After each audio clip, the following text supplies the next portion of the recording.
అపోస్తలుడైన పేతురు చెప్తున్నారు, సమయం కొంచెమే, our time is very short, చాలా తక్కువగా ఉంది. అయితే మనం ఏం చేయాలట? మారు మనస్సు పొందాలి. మారు మనస్సు పొందమని ప్రకటన గ్రంథంలో సంఘాలకు చెప్తూ వచ్చాడు. అన్ని సంఘాల గురించి నేను చెప్పను, కానీ ఒక సంఘం గురించి మీ ముందుకు తీసుకొచ్చి మనం పరిశుద్ధాత్మకు అప్పచెప్పుకుందాం.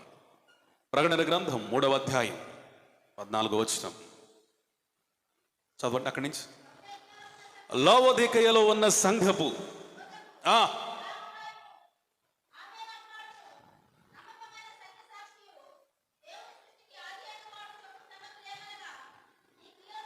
నీ క్రియలను నేను ఎరుగుదును, చల్లగానైనా నువ్వు లేవు,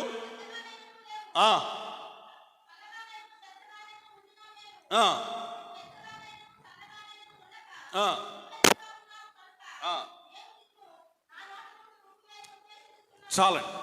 అక్కడి నుంచి తర్వాత కొనసాగిద్దాం. నీ క్రియలను నేను ఎరుగుదును, ఐ నో యువర్ యాక్ట్స్. యేసు ప్రభు రాకడ కొరకు సిద్ధపరచబడుతున్న మనందరం కూడా ఆయన చూస్తున్నాడని ఒక స్పృహలో ప్రతి పని చేస్తే మనం రాకడ కొరకు సిద్ధపరచబడగలం. ఆయన చూస్తున్నాడు. గత వారంలో మనం నేర్చుకున్నాం పరిశుద్ధత గురించి, ఘటాన్ని కాపాడుకున్న గనులు అనే సబ్జెక్టులు నేర్చుకున్నాం.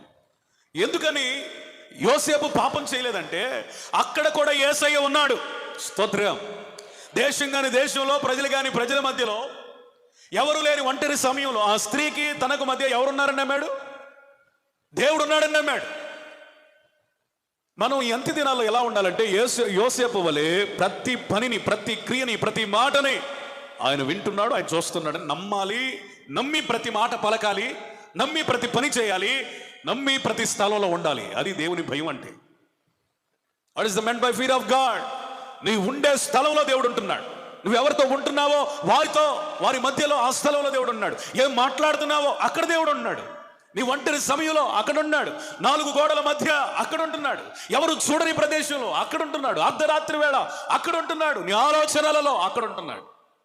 మీరు సంఘానికి వెళ్తారు, ప్రార్థనలు చేస్తారు, మందిరాలకు వెళ్తారు, కానీ మీలో మారు మనసు లేదని లోకంలో ఉన్న కొంతమంది సంఘం మీద దుమ్మెత్తి పోస్తూ ఉన్నారు.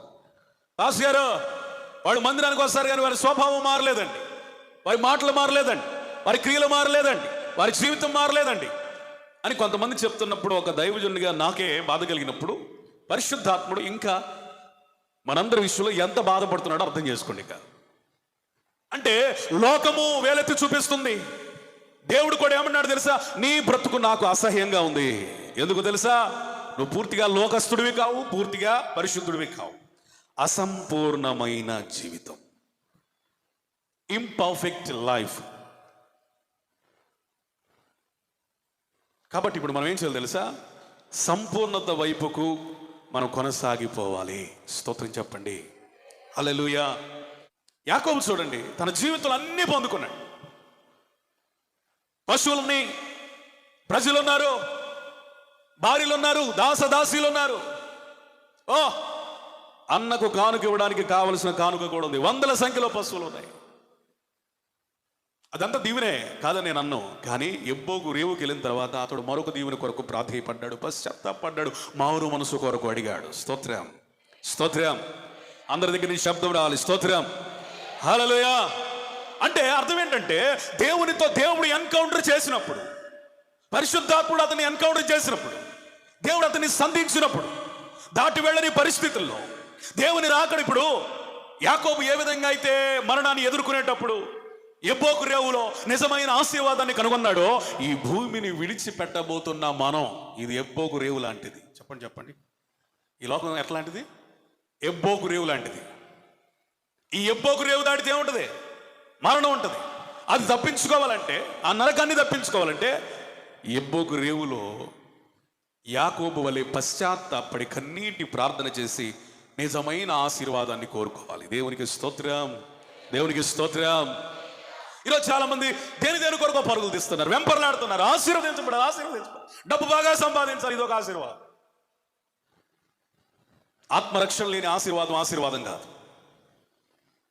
దేవుని చేత క్షమించబడిన ఆశీర్వాదం కాదు. నీ జీవితంలో సరి చేసుకోవాల్సిన వాటిని సరి చేసుకోకుండా నేను దీవించబడ్డాను, ఆశీర్వదించబడ్డాను గప్పాలు కొట్టుకుంటూ చెప్పేది ఏది ఆశీర్వాదం కాదు. అతడు ఎప్పుడు ధన్యుడయ్యాడంటే, అయ్యా నన్ను దీవించు వరకు నిన్ను వదిలిపెట్టను, దేవునికి స్తోత్రం, విడిచిపెట్టను. అప్పుడు వరకు కూడా పోరాడుతూనే ఉన్నాడు. ఏంటి దీవెన అంటే తన జీవితాన్ని మార్చుకోవటమే, రూపాంతరపరుచుకోవటమే, దేవుని చేత క్షమించబడమే, నూతనమైన సాక్ష్యాన్ని పొందడమే నిజమైన ధన్యకరమైన జీవితం. What is the blessed life for the Jacob? యాకోబు విషయంలో ఆశీర్వాదం ఏంటంటే క్షమించబడాలి, రెండవదిగా సాక్ష్యం మారిపోవాలి, జీవితం మారిపోవాలి, మూడవదిగా ధైర్యంగా ఎబ్బోకు రేవు దాటాల. స్తోత్రం. 3 ఆస్పెక్ట్స్ కనబడుతున్నాయి. క్షమించబడాలి, మంచి సాక్ష్యం పొందాలి, మూడవది ఏంటో తెలుసా? ధైర్యముతో దాన్ని సాగిపోవాలి. ఈరోజు మిమ్మల్ని ప్రశ్న, నేను దేవుని చేత క్షమించబడ్డాను అన్న ఒక స్థిరమైన నిశ్చయత ఎంతమందికి ఉంది?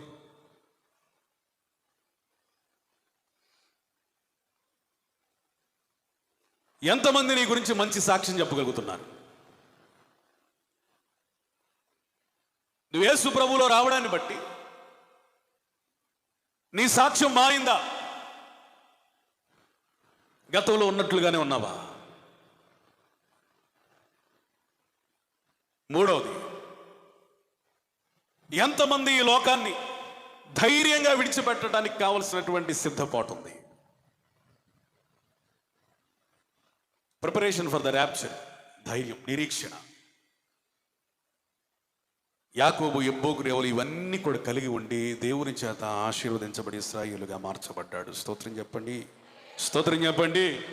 ఈరోజు భక్తిలో కొనసాగుతున్న మనకి నిజమైన దౌర్భాగ్యం ఏంటంటే అనేకులలో మంచి సాక్ష్యం లేదు, అనేకులలో క్షమించబడ్డానన్న రక్షణ ఆనందం లేదు, అనేకులలో దేవుని కొరకు ధైర్యంగా సాగేటువంటి ఆత్మీయ జీవితం లేదు. ఇంకా ఏదో ఎక్కడో వెనకబాటుతనం, ఎక్కడో పిరికితనం కలిగిన ఆత్మ, ఎక్కడో పరిశుద్ధాత్మ సహాయం లేని విధానం, ఎక్కడో శరీర సంబంధమైన నడక, ఎక్కడో భయం ఆవరించబడిన పరిస్థితులు. కారణం ఏంటంటే దేవుడు లేని జీవితంలో భయము, దేవుడు లేని జీవితంలో సాక్ష్యం లేని జీవితం, దేవుడు లేని జీవితంలో నేను క్షమించబడ్డాను లేకపోతే రక్షించబడ్డాను అన్న నిర్ధారణ ఉండదు. నిజంగా నువ్వు దేవుని కలిగి ఉంటే నీకేముండదో తెలుసా?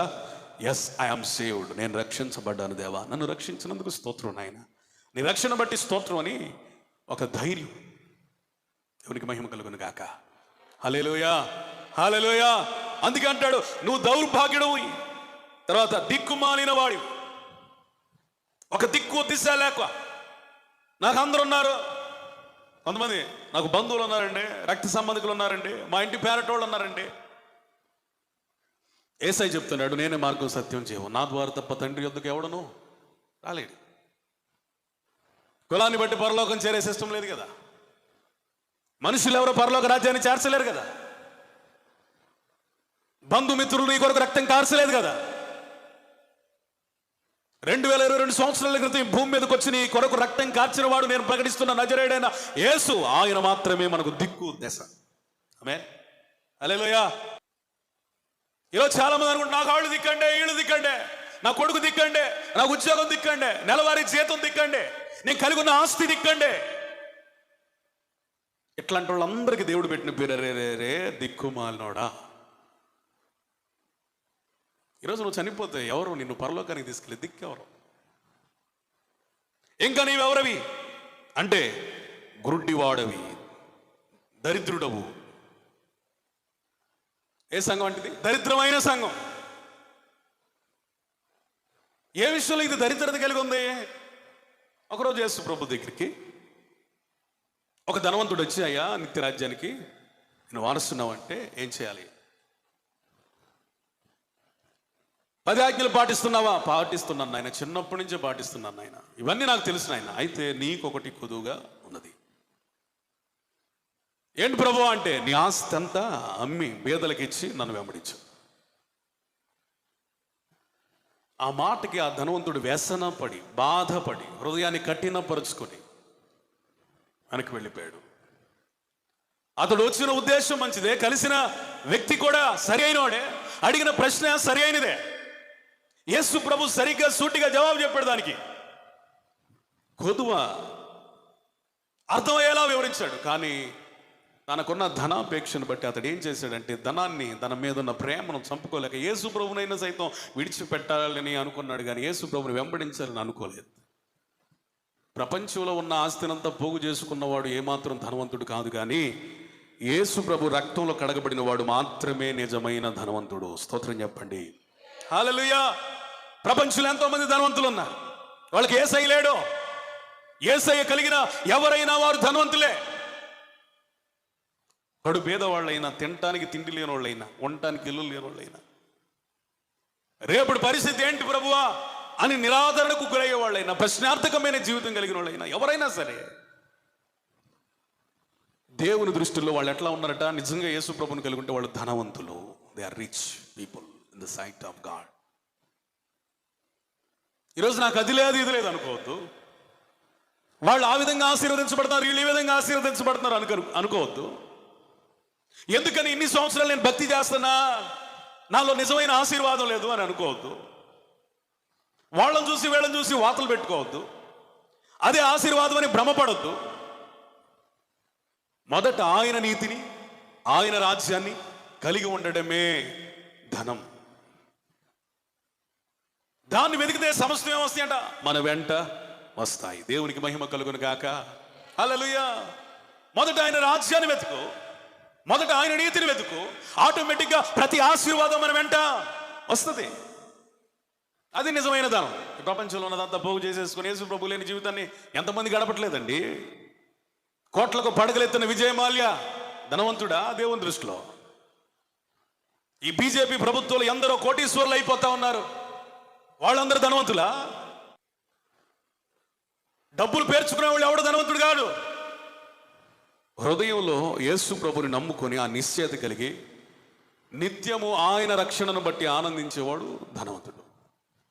పౌలు అంటాడు, ఆయన సమస్తాన్ని నష్టంగా, పెంటగా ఎంచుకున్నాడు. కారణం ఏంటంటే తనకున్న ఆస్తి కంటే, వ్యాపారాల కంటే, జ్ఞానం కంటే, మతం కంటే, పౌరసత్వం కంటే, అన్నిటికంటే నిజమైన విలువైన ధనం ఏదంటే యేసు ప్రభు, ఆయనే.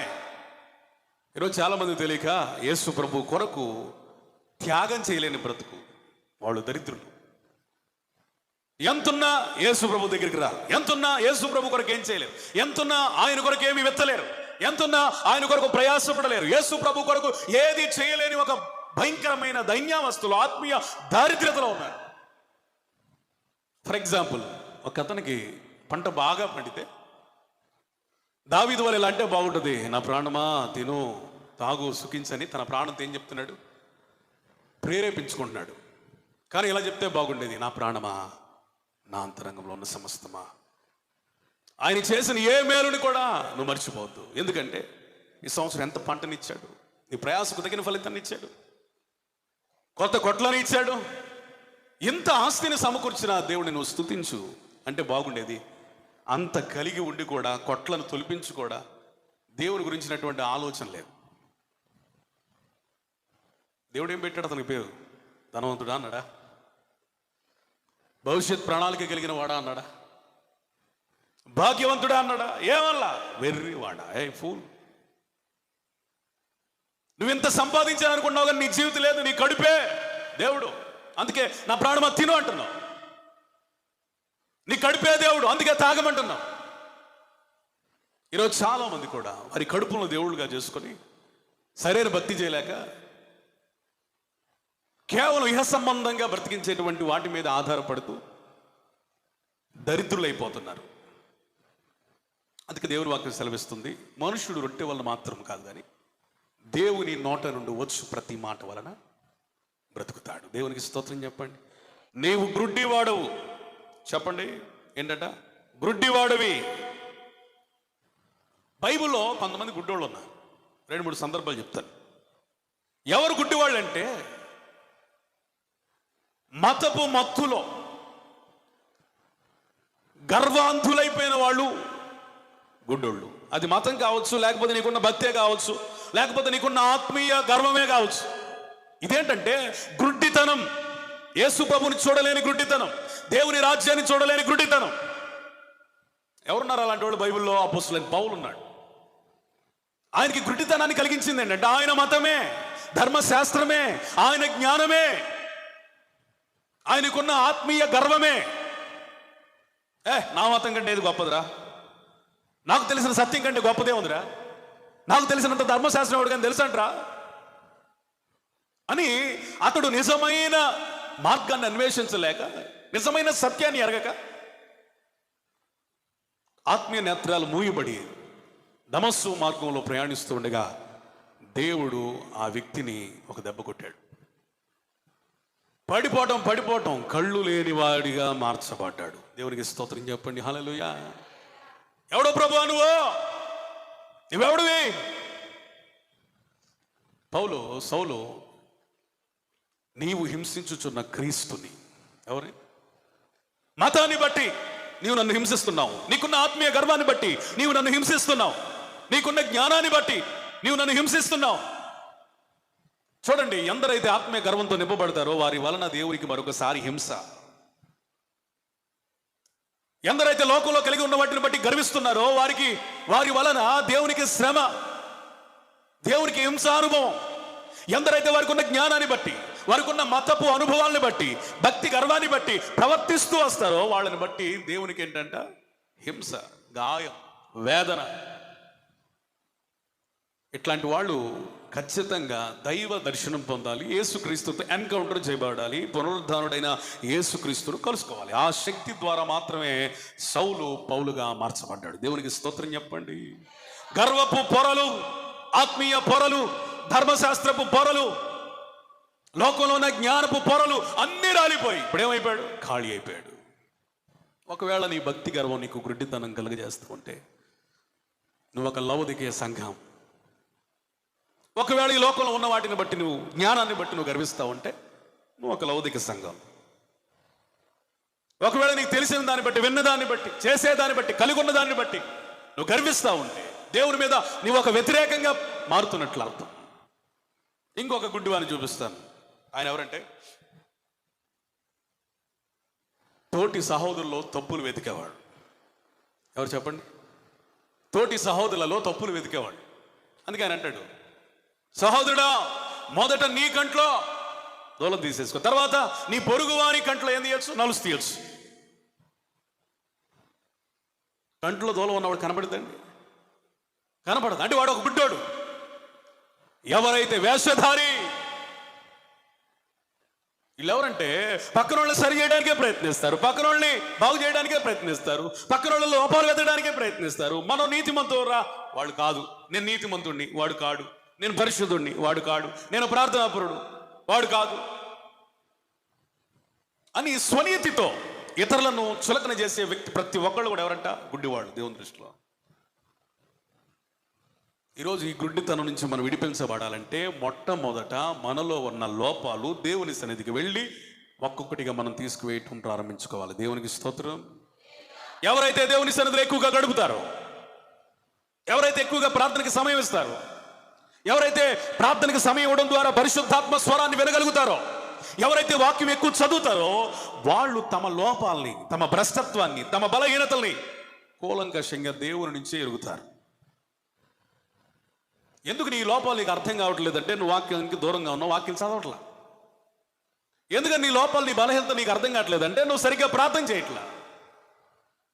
ఎందుకని నీకున్న సరి చేసుకోవాల్సిన విషయాలు ఇంకొకళ్ళు చెప్పేదాకా నీకు అర్థం కావట్లేదంటే పరిశుద్ధాత్మ సహవాసం లేదు, ఆయన స్వరాన్ని వింటలేదు. దేవునితో ఎక్కువగా గడిపినప్పుడు మనం మనల్ని విమర్శించుకోవడానికి ఇష్టపడతాం. ప్రభు, ఇంకా నాలో ఏదైనా లోపం ఉందా? ఇంకా నేను సరి చేసుకోవాల్సిన బలహీనత ఏమైనా ఉందా? ఏమంటే ఒక మాట, మన బలహీనతలు ఎవరికి తెలుస్తుంది బాగా? మనం ఎవరితో ఎక్కువ తిరుగుతాం వాళ్ళకి తెలుస్తుంది.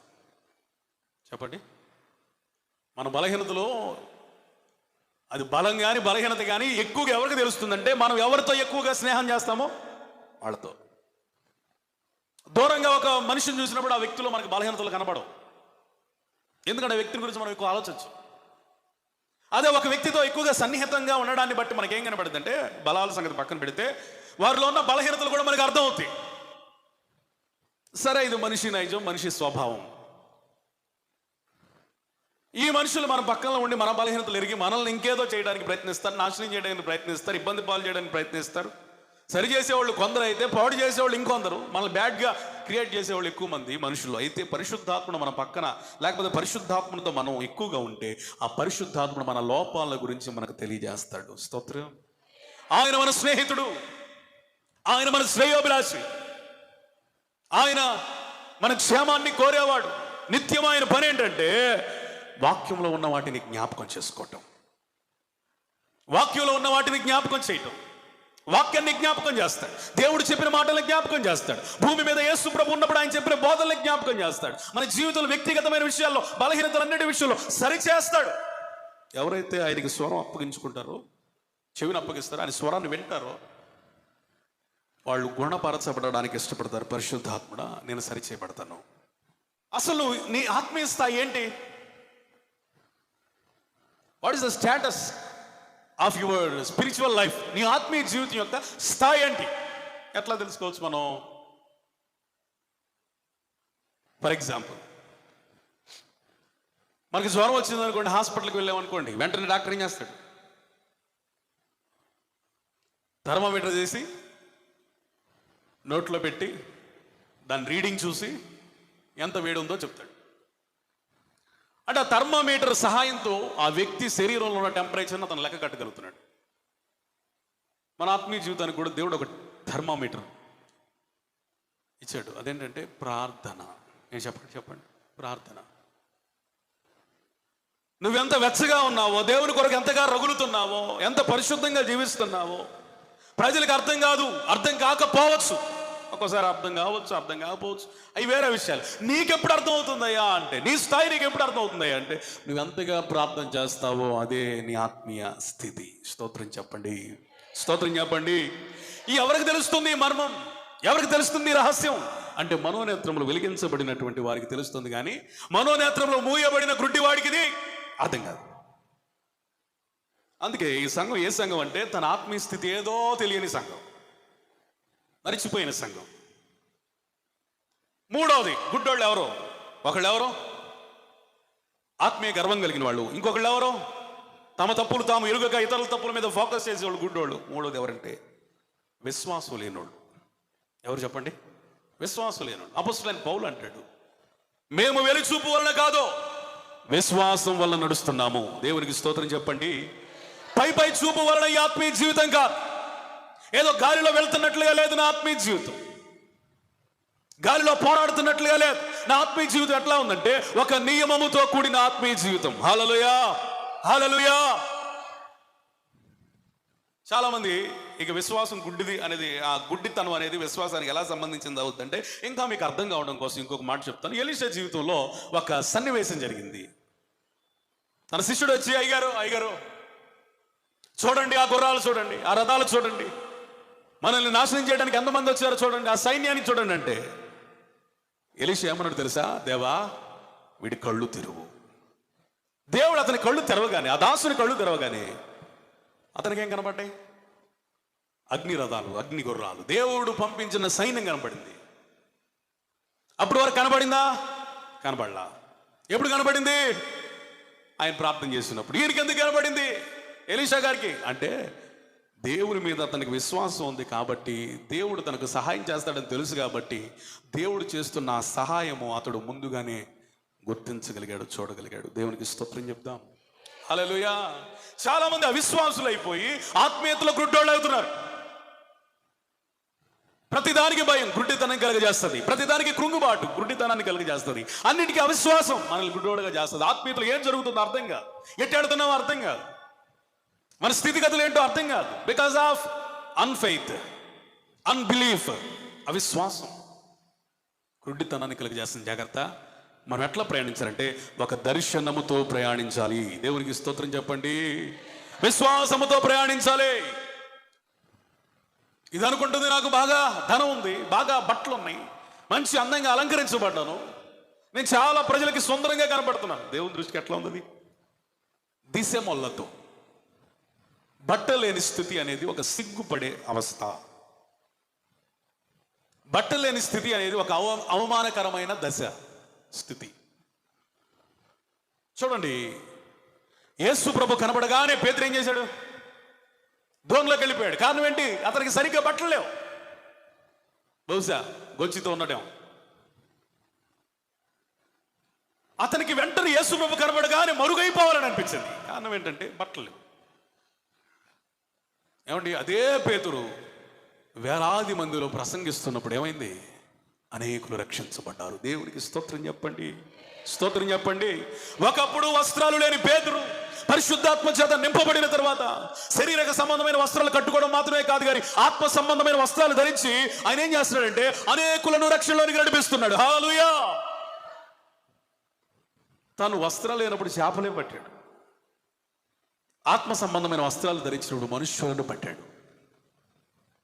ఈ లోకపు వస్త్రాలు లేనోడు ఏదేదో పట్టుకుంటాడు, ఏదేదో ఆశీర్వాదం అని భావిస్తాడు. కానీ దైవ దర్శనం కలిగి ఆ వస్త్రాలు, దేవుడిచ్చే వస్త్రాలు కప్పుకున్నవాడు ప్రజలను రక్షిస్తాడు. ఇంకా వస్త్రాలు లేని స్థితి అంటే ఏంటంటే ఆజ్ఞాతిక్రమం. చెప్పండి, ఆజ్ఞాతిక్రమం. మనకు ఆది కాండంలోనే కనబడుతుంది. ప్రతి చల్లపూట అతనికి ఎట్లా ఉండదంటే, నా యేసయ్య వస్తాడు, నాతో మాట్లాడతాడు, ఆయన స్వరం వినొచ్చు, ఆయన చూడొచ్చు. ఆదాము హవ్వల యొక్క ఆలోచన ప్రతిదినం, ప్రతి చల్లపూట, ఎవ్రీ ఈవినింగ్. అంటే ఏంటంటే దేవునితో ఆదాముకి హవ్వకి మంచి ఆత్మీయ అనుబంధం ఉంది. ఒకరోజు ఎందుకో తెలియదు, దేవుడు వస్తున్నాడంటే సంతోషం కలిగింది, భయం కలిగింది. ఆయన మాటలు వినడానికి ఆశపడిన హృదయానికి కలవరం కలిగింది. ఆయన ఎదుట నిలబడడానికి కనబరిచేటువంటి ఆదాము చెట్ల మధ్యలోకి వెళ్ళాడు, తోటలో దక్కున్నాడు, మరుగైపోయాడు. కారణం ఏంటంటే, అయ్యా ఆజ్ఞాతిక్రమం. నీవు తినవద్దన్న పండు తిన్నాం. ఆజ్ఞాతిక్రమం మనుషులు ఏం చేస్తుందంటే దిగంబరులుగా చేస్తుంది. చాలా జాగ్రత్త. దేవుని మందిరానికి రావాలనే ఆశ, మహిమ వస్త్రాలు లేదా రక్షణ వస్త్రాలు కప్పుకున్న అనుభవం, దేవుని వాక్యం వినాలన్న ఆశ, వస్త్రాలు కప్పబడిన అనుభవం, దేవుని మాటల మీద ఆశ కలిగి ఉండటం, వస్త్రాలు కప్పబడిన అనుభవం, దేవుని సన్నిధిలో పదే పదే రావడం, పదే పదే ప్రార్థించడం, సమయాన్ని ఇవ్వడం, వస్త్రాలు కలిగిన అనుభవం. వస్త్రాలు కలిగినోడు ప్రార్థనకు దూరం వెళ్ళిపోతాడు. వస్త్రాలు లేనోడు ప్రార్థనకు దూరం, దేవజనుడికి దూరం, సంఘానికి దూరం, అన్నిటికీ దూరం, సహవాసానికి దూరం, విశ్వాసులకు దూరం, ప్రార్థన కూడికలకు దూరం, ఆశీర్వదించబడే ప్రతి పరిస్థితికి దూరం. మూడవది వస్త్రాలు లేని అనుభవం అంటే మనకి పరమగీతాల గ్రంథంలో ప్రియుడు అనేక మార్లు ఆ తలుపు తట్టినా ఆమె లేవదు. ఎందుకంటే ఆమె ఏ వస్త్రాలు కలిగి ఉందంటే ప్రియుడిని సమీపించే వస్త్రాలు కాదు, అవి విశ్రాంతి వస్త్రాలు, రాత్రి వేళ వేసుకునే వస్త్రాలు. ఇప్పుడు తన ప్రాణప్రియుడిని సంఘం కలవాలంటే దానికి కూడా ఒక వస్త్రం ఉండాలి. అదొక ప్రత్యేకించబడిన వస్త్రం అయి ఉండాలి. అది పరిశుద్ధమైన వస్త్రం అయి ఉండాలి, ప్రతిష్టాత్మకమైన వస్త్రం అయి ఉండాలి. అనేక మార్లు దేవుడు తొడుతూ ఉన్నా, అనేక మార్లు దేవుడు సరిచేస్తున్నా, అనేక మార్లు దేవుడు తప్పులు ఎత్తి చూపిస్తా ఉన్నా, అనేక మార్లు దేవుడు తన ప్రేమను కురిపిస్తున్నా, ఎందుకని సంఘం లోబడడం లేదు, ఎందుకని విశ్వాసులు లోబడడం లేదు, ఎందుకని దేవునికి తలుపు తీయటం లేదంటే వాళ్ళు ఏ సంబంధమైన వస్త్రాలను కలిగి ఉన్నారే తప్ప ఆత్మ సంబంధమైన వస్త్రాలని కలిగి లేరు. సమీపించే ధైర్యం లేదు. వస్త్రాలు లేనివాడికి సమీపించే ధైర్యం ఉండదు. సరైన వస్త్రాలు లేనివాడికి. సరైన సిద్ధపాటు లేని సంఘానికి గుర్తు. చాలా జాగ్రత్త. నాకు వస్త్రాలు ఉన్నాయి, పర్వాలేదులే అని అనుకుంటున్నావు, కానీ ఆ వస్త్రాలతో నువ్వు కొంతమందిని మాత్రమే సమీపించగలవు, కొంతమంది దగ్గరికి మాత్రమే వెళ్ళగలవు, కొన్నిటి వాటి వరకు మాత్రమే పరిమితం. కానీ యేసు ప్రభు వచ్చినప్పుడు, ఆ స్వరం వినబడినప్పుడు ఆ వస్త్రం ఏమాత్రం కూడా నీకు ధైర్యాన్ని కలిగించలేదు. ఇంకొక వస్తువు అదేంటంటే, పరలోక రాజ్యం ఎట్లా ఉందంటే, ఒక రాజకుమారుడు తన కుమారుని కోసం విందు చేసినట్లుగా ఉంది. ఆ విందు చేసినప్పుడు అనేక మంది నియమించబడిన వాళ్ళని, ఏర్పాటు చేయబడిన వాళ్ళని అనేక మందిని ఇన్వైట్ చేశారు, కానీ వాళ్ళలో రాలేదు. అప్పుడు రాజుకి ఏమొచ్చిందంటే ఆలోచన, అనేక మంది కోసం మనం ఏర్పాట్లు చేసాం, మరి ఇదంతా వేస్ట్ అయిపోతుంది కదా, ఎట్లా మరి అని ఆలోచన చేసి, సరే పనివాళ్ళకి చెప్తున్నాడు, వీధుల్లోకి వెళ్ళిపోయి ఎవరు కనబడితే వాళ్ళని తీసుకురండి అని చెప్పినప్పుడు అందరినీ కుంటోళ్ళని, అంగవిహీనుల్ని, బలహీనత కలిగిన వాళ్ళని, లోపాలు కలిగిన వాళ్ళని అందరిని తీసుకొచ్చారు. అందరం తీసుకొచ్చినప్పుడు అందరూ కూడా ఆ విందుశాలలో కూర్చున్నారు. అందరూ భోజనానికి ఉపక్రమించబోతున్నారు, అంటే సిద్ధపడబోతున్నారు. ఈలోగా ఆ పరీక్షించడానికి, పర్యవేక్షించడానికి వచ్చినటువంటి రాజు ఒక అతనితో మాట్లాడుతున్నాడు. స్నేహితుడా, నీ పెండ్లి వస్త్రం ఏది? అతడు మౌనం అయిపోయాడట. యోగ్యత లేదు, అర్హత లేదు, అయినను దేవుడు మనల్ని ప్రేమించాడు. ఆ పరమ విందులో పారిభాగస్తులు కావడానికి ఆయన నియమించాడు. అయితే వస్త్రాన్ని కాపాడుకుంటున్నావా? రక్షణ వస్త్రాన్ని కాపాడుకుంటున్నావా?